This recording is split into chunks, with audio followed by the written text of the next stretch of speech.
Et burkinabé sur la même longueur d'onde dans l'orientation et la coopération bilatérale. C'est du moins ce que l'on peut saisir dans les différents discours des premiers ministres du Mali et du Burkina Faso à l'occasion d'une rencontre dînatoire à Lucien Touré. Autour de ce dîner, en l'honneur du Premier ministre burkinabé, des échanges d'amabilité certes, mais des échanges utiles entre les deux personnalités. Quand le Premier ministre Choguel Kokala Maïga évoque la visite du président de la transition du Faso chez nous le 3 novembre dernier, c'est pour rappeler la solidité des relations entre nos deux pays et nos deux peuples, car, dira-t-il, les peuples ont toujours devancé les dirigeants. Les actes posés par le président de la transition du Faso nous ont rendus fiers, dira le Premier ministre malien.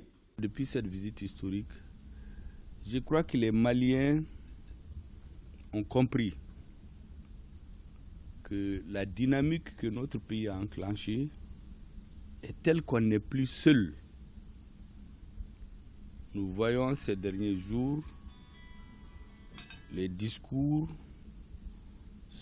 surtout les actes posés par les hautes autorités du Burkina Faso, qui font la fierté de tous les Africains. En tout cas, nous en sommes fiers. Et je crois que nous ne sommes pas les seuls. C'est pour cela que j'ai été très ravi lorsque cette visite m'a été annoncée. Elle est courte, mais je crois que c'est un bon point de départ. Nous sommes prêts à partager nos solutions avec nos frères du Burkina afin que notre expérience puisse servir, dira-t-il.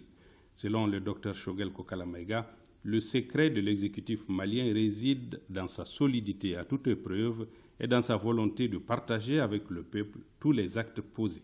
C'est la solidité de l'équipe gouvernementale. Il faut que les gens soient engagés. Être ministre, un pied là-dedans, un pied dehors, chez nous, il n'y a pas ça. Vous engagez 100%.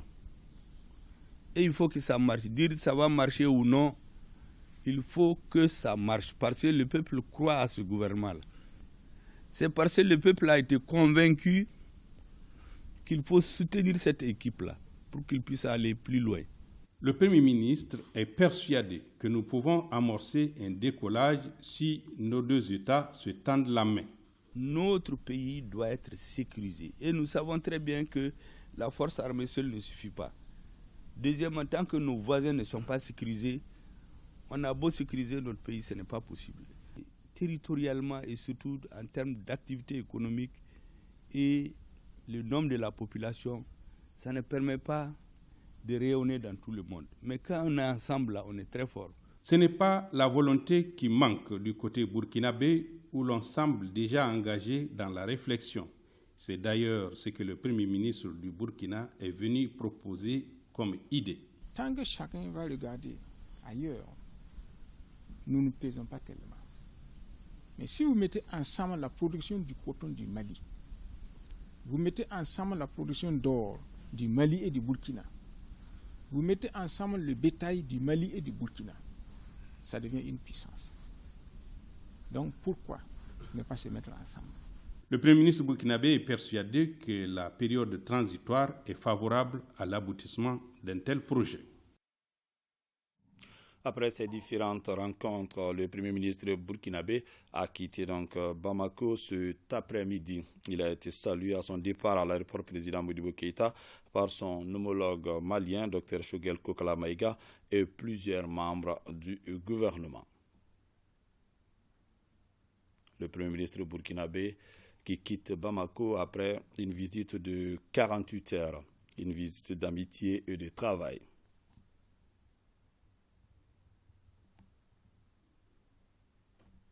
Le chef de l'administration du Burkina Faso qui vient de terminer son séjour au malien de 48 heures.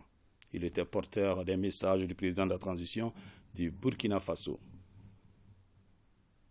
Ici à l'aéroport président Modibo Keïta, il est salué par son homologue malien, Dr Choguel Kokala Maïga, et plusieurs membres du gouvernement.